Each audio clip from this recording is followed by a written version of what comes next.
지난주에 우리가 부활절 예배를 드렸습니다. 예수님께서 부활 승천하신 후에 성령의 충만을 받은 제자들이 나가서 이제 복음을 전하면서 교회가 탄생이 되죠.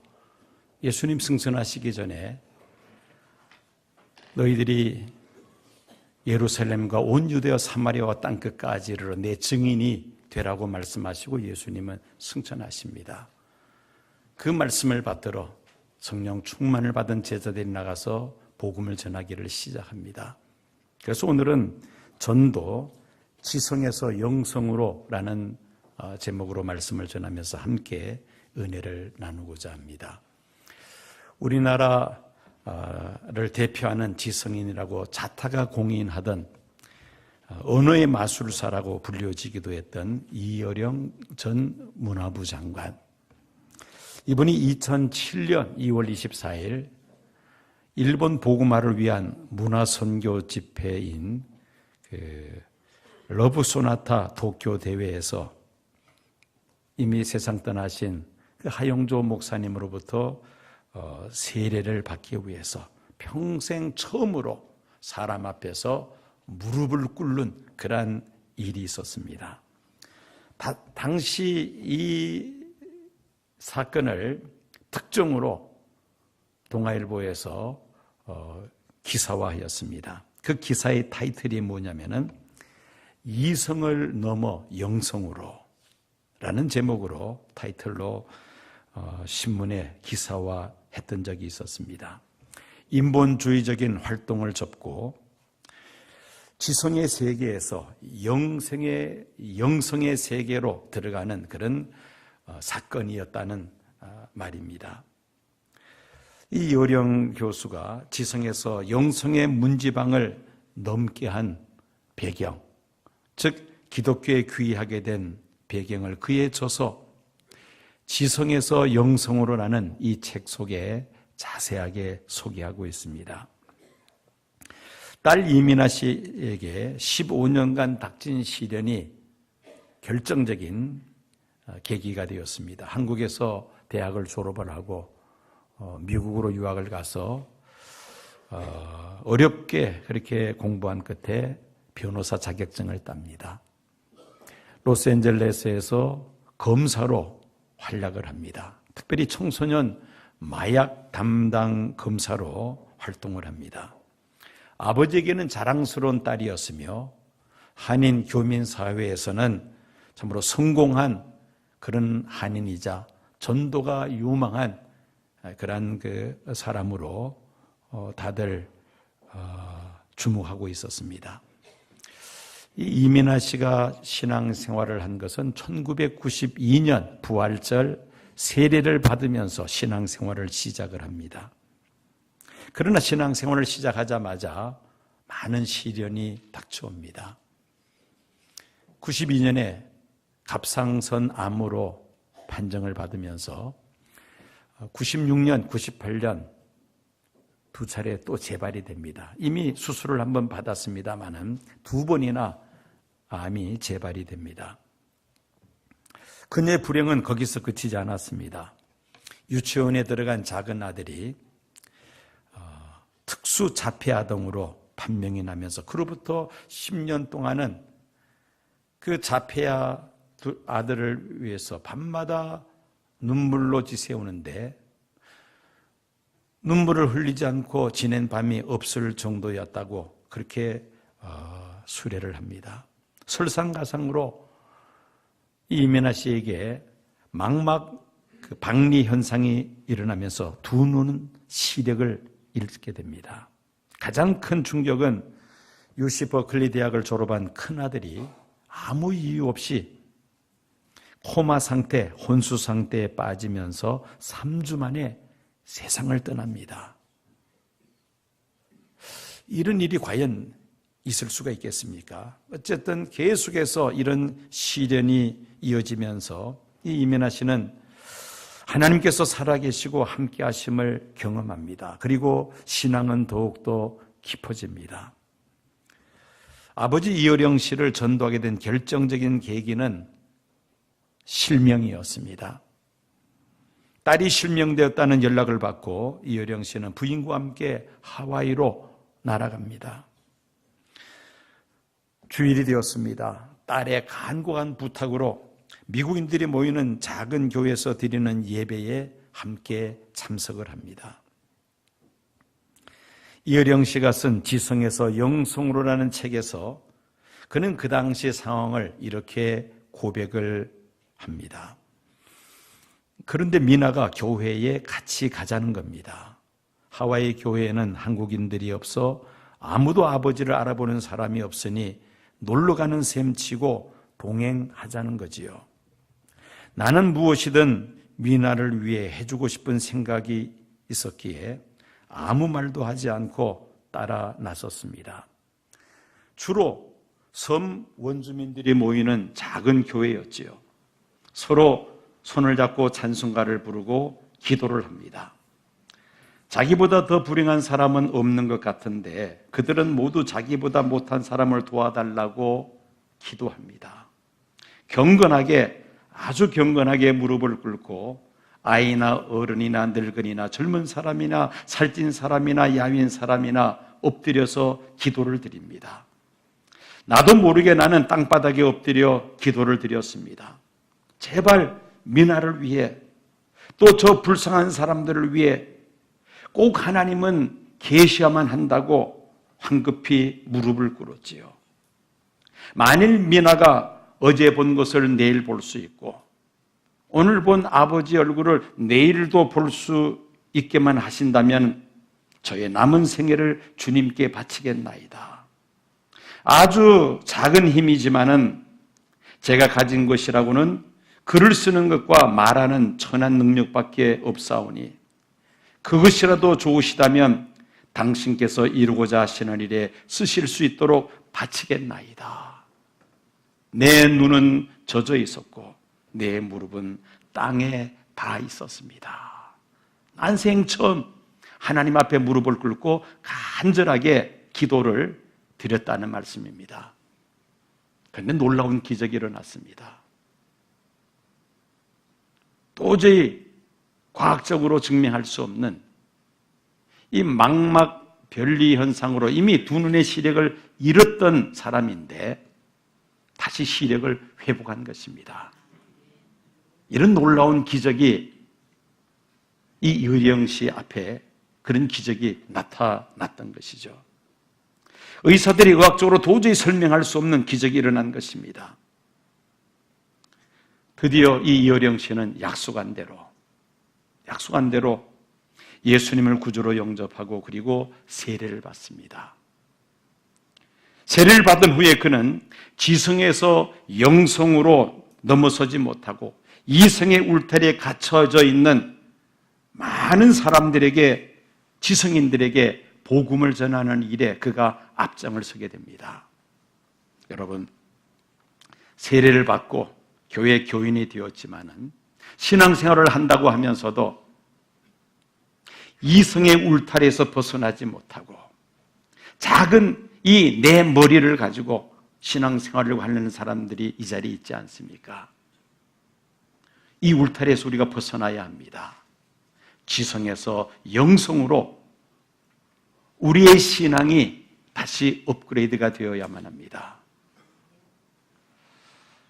오늘 본문인 데살로니가 교회는 사도 바울이 3개월 동안 머물면서 세운 교회가 바로 데살로니가 교회였습니다.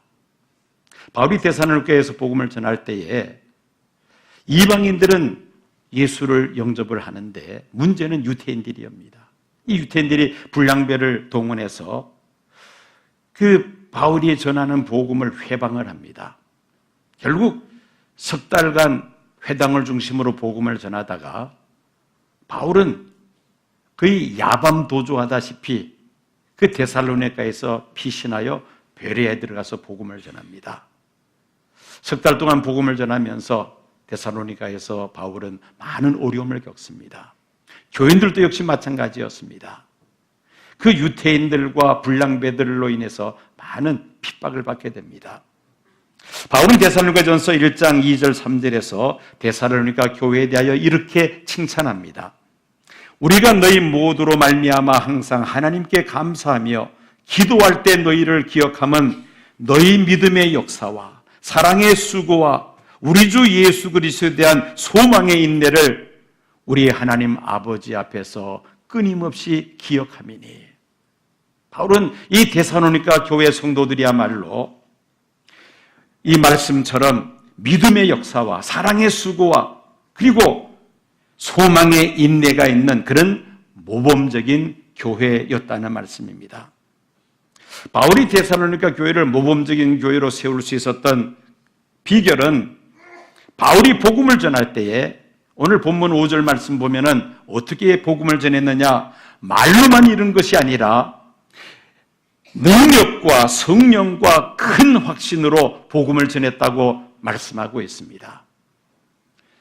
바울이 데살로니가에서 복음을 말로만 전한 것이 아니라는 말이죠. 능력과 성령과 큰 확신으로 복음을 전해서 짧은 기간이었지만은 그 박해 속에서도 데살로니가 교회가 세워졌다는 말씀입니다. 여러분, 복음 전파 전도가 단순히 이성이나 지성의 수준에서 머무른 것이 아닙니다. 초자연적인 이적과 기사가 때로는 나타나는 것이죠. 바울이 복음을 전할 때 일어났던 많은 이적과 기사들이 사도행전에 자세하게 기록이 되어 있습니다. 사도 바울이 구브로 섬에서 복음을 전할 때에 총독에게 복음을 전하죠. 그런데 그 총독 옆에 늘 총독을 영적으로 지배하던 마술사가 있었습니다. 이 마술사가 바울이 복음을 전하지 못하도록 옆에서 회방을 놓죠. 그때 사도 바울이 그 마술사에게 저주하니 어떤 사건이 일어납니까? 이 마술사가 앞을 보지 못하는 그런 놀라운 일이 일어납니다. 이 일로 인해서 총독이 예수를 영접하게 됩니다.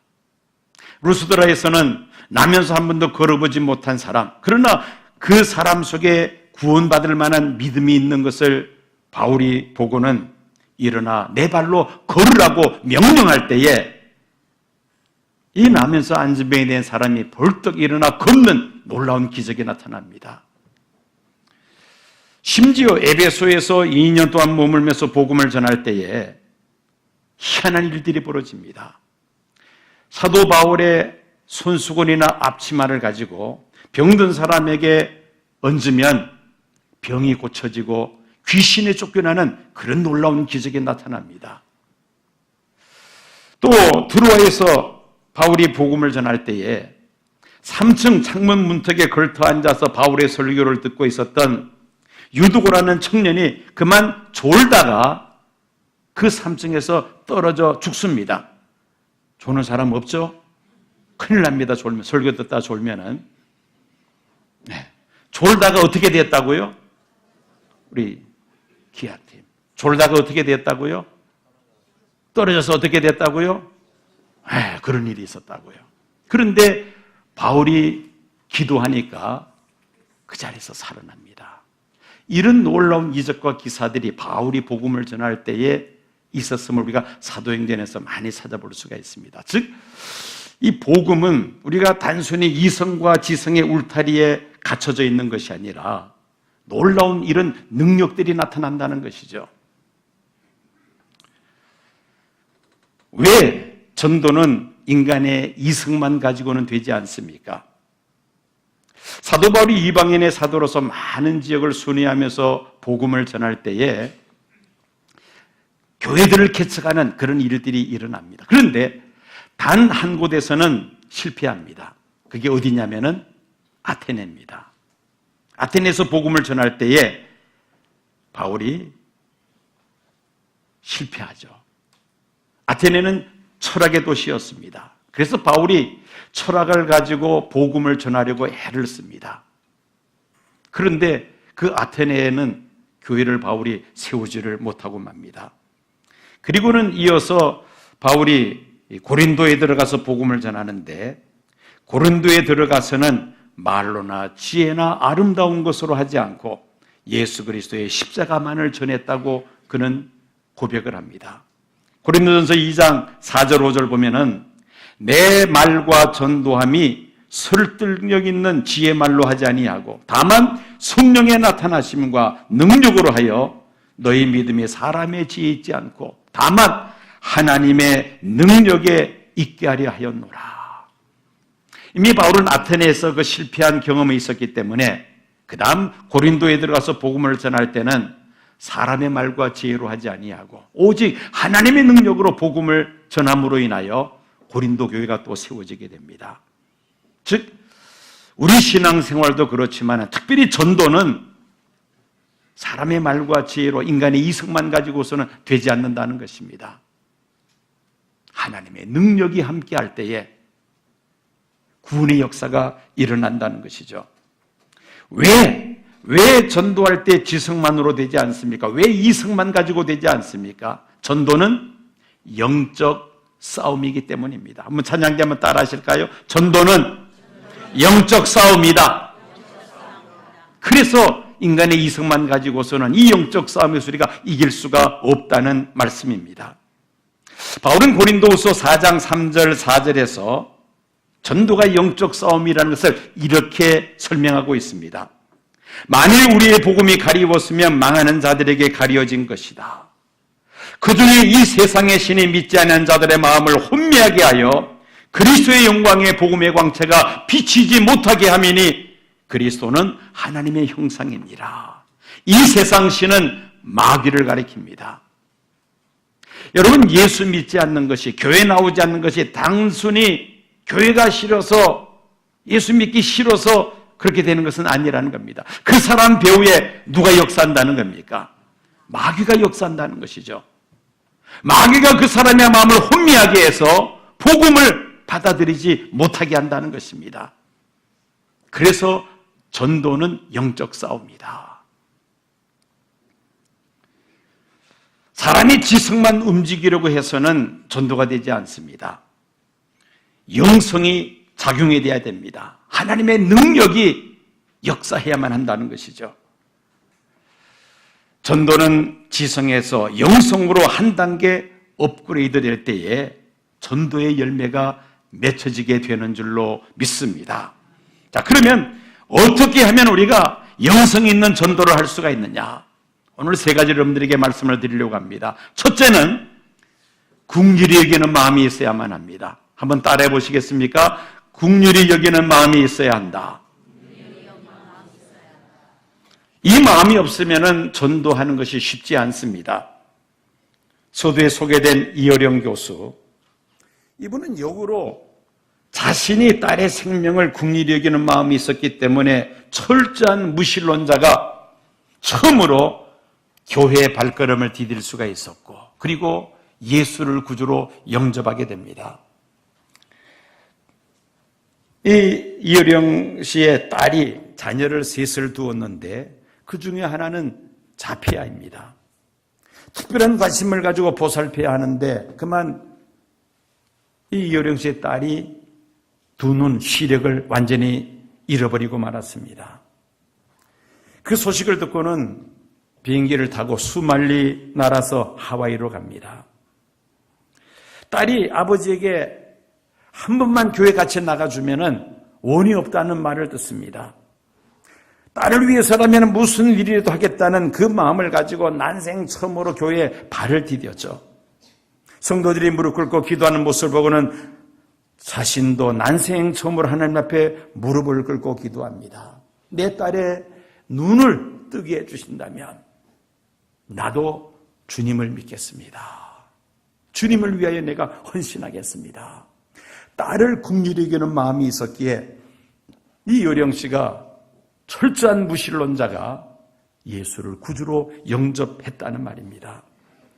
여러분, 인류를 향하신 하나님의 마음이 어떠합니까? 역시 긍휼입니다. 하나님의 말씀을 불순종하고 죄로 인하여 멸망할 수밖에 없는 우리를 하나님은 긍휼히 여기셔서 누구를 세상에 보내셨습니까? 네, 예수님을 이 세상에 보내주셨습니다. 예수님은 역시 죄로 인하여 죽을 수밖에 없는 우리들을 긍휼히 여기셔서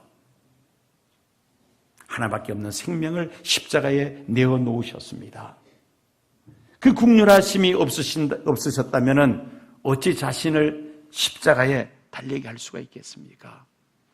예수님의 긍휼하심, 그리고 성부 하나님의 긍휼하심이 있었기에 우리가 구원받게 된 줄로 믿습니다. 구원받은 우리들이 우리 주변에 아직도 예수 믿지 않는 사람들에 대한 긍휼한 마음을 가질 때 우리도 그들을 구원할 수가 있다는 것입니다. 저 영혼을 그냥 내버려 두면 하나님께서 심판하실 때에 영원한 형벌을 받을 수밖에 없는데 마음에 그 긍휼함을 가져야만 합니다. 그때 비로소 우리가 전도하고자 하는 마음을 가지게 되죠. 불신 영혼을 하나님 앞으로 인도할 수 있다는 것입니다. 여러분들 사랑하는 가족들 중에 또 친지들 중에 이웃들 중에 아직도 예수 믿지 않는 분들이 있다면 여러분들 긍휼의 마음을 가져야 합니다. 긍휼히 여기는 마음을 가질 때 비로소 그들에게 예수 그리스도의 복음을 전하고자 하는 마음을 갖게 되는 것입니다. 두 번째로 하나님 앞에 기도하는데 확신을 가지고 기도해야만 합니다. 마귀가 가장 두려워하는 것은 낙타 무릎이라는 말을 하죠.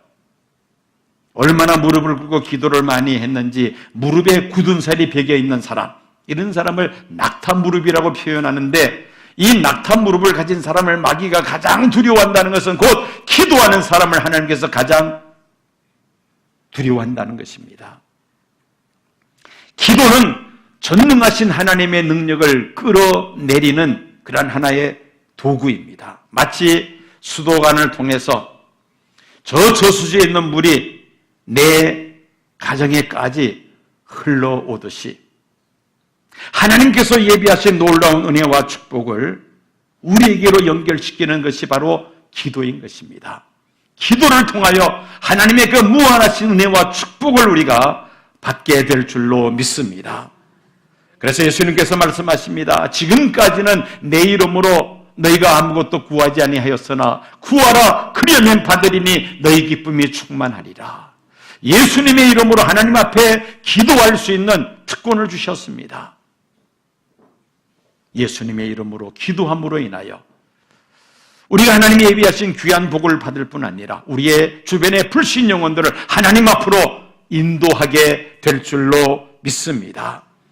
내 지식, 내 경험 가지고서는 한 영혼도 우리가 구원할 수가 없습니다. 우리의 지성과 함께 하나님의 능력이 함께 하실 때에 비로소 불신 영혼들을 하나님 앞으로 이끌어낼 수가 있는 것입니다.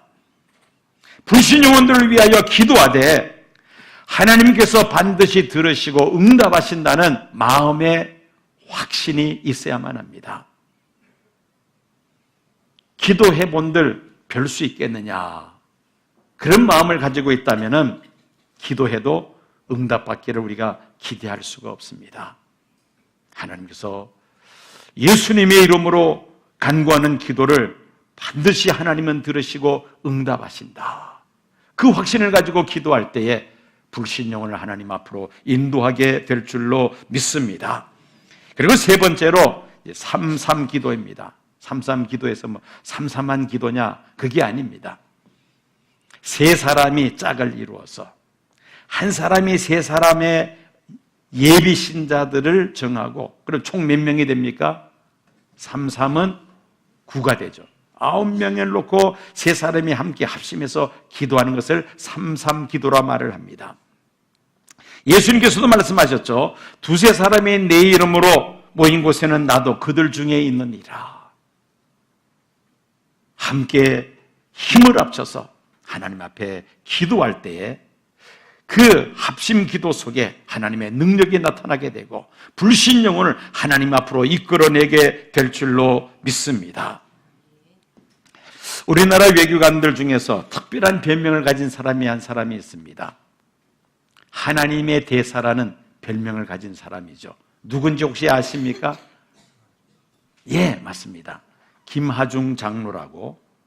이분은 대통령 외교안구 수석 비서관, 또 주중대사, 통일부 장관을 지냈던 사람이었습니다. 그는 중국에서 7년 동안 최장수 중국 대사로 일을 했던 사람이죠.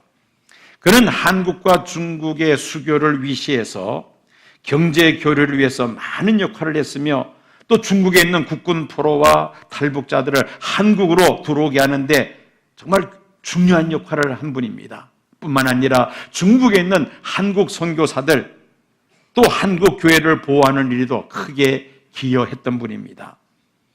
그가 쓴 하나님의 대사 1권, 2권이 있는데 이 책 속에서 그는 중요한 사건들이 있을 때마다 하나님 앞에 기도했고 기도할 때 어떤 일들이 나타났는지를 이 책 속에 자세하게 기록을 하고 있습니다. 항상 무릎 꿇고 하나님 앞에 기도하면서 하나님의 응답을 받아 그가 만나는 중국 고위 공산당원들 그리고 중국에 활동하는 한국 외교관들과 한국 경제인들, 중국을 방문하는 한국 고위급 공직자들에게 하나님이 살아계심을 증거하면서 많은 사람들을 전도한 분이기도 합니다. 그는 주변에 있는 직원들뿐 아니라 만나는 사람들을 위해서도 늘 기도했다고 합니다. 오늘 내가 아무개를 만난다고 약속이 되어 있으면은 하나님 앞에 먼저 그 사람들을 위해서 기도한다는 겁니다. 업무를 위해, 비즈니스를 위해서 기도하는 것이 아니라 그 사람 자체를 위해서 기도한다는 겁니다. 그런데 기도하면은 하나님께서 그 사람의 상태에 대해서 알게 해주신다는 겁니다. 심지어 그 사람의 장래일까지 때로는 알게 해주신다는 겁니다. 그러면서 사람을 접하니까 거기에 놀라운 일들이 일어납니다. 이 김하중 대사를 만나는 중국 사람들이 자기 지금 내면에 있는 문제들을 알고 이야기를 하니까 깜짝 놀라죠. 또 앞으로 그 문제를 어떻게 해결하면 좋겠다는 것까지 이야기를 해줍니다. 거기에서 무릎을 꿇습니다. 먼저 인간관계를 맺으며 또 하나님의 살아계심을 증거하면서 그가 업무를 도왔다는 것입니다. 그래서 많은 사람들을 하나님 앞으로 인도할 수 있었다는 것이죠. 여러분, 우리들도 기도할 때 이런 놀라운 일들이 나타나게 될 줄로 믿습니다. 문제는 기도를 안 하니까 문제이죠. 여러분, 오늘 설교 제목이 무엇입니까? 지성에서 영성으로.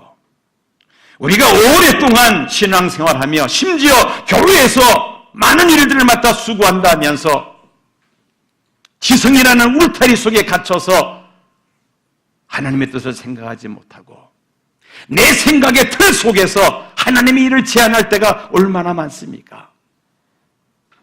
여기서 우리 한 단계 더 업그레이드가 돼야 됩니다. 하나님을 어찌 내 작은 머릿속에 가둬둘 수가 있겠습니까? 무한하신 능력을 가지신 하나님이신데 이제는 우리의 눈을 열어야 합니다. 말씀과 기도를 통하여 우리의 영적 시야가 열려질 때에 우리는 지성에 이성에 갇혀져 있지 아니하고 영성으로 우리가 성숙하게 될 것이며 하나님의 일을 하나님이 원하시는 대로 마음껏 이루어드리게 될 줄로 믿습니다. 우리 개개인의 신앙생활도 그렇습니다. 전도도 그렇습니다.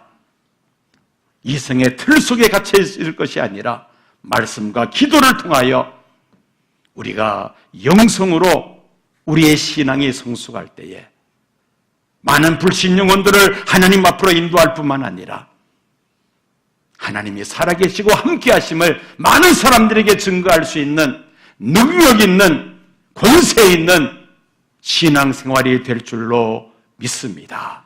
우리 그 자리에 다 일어나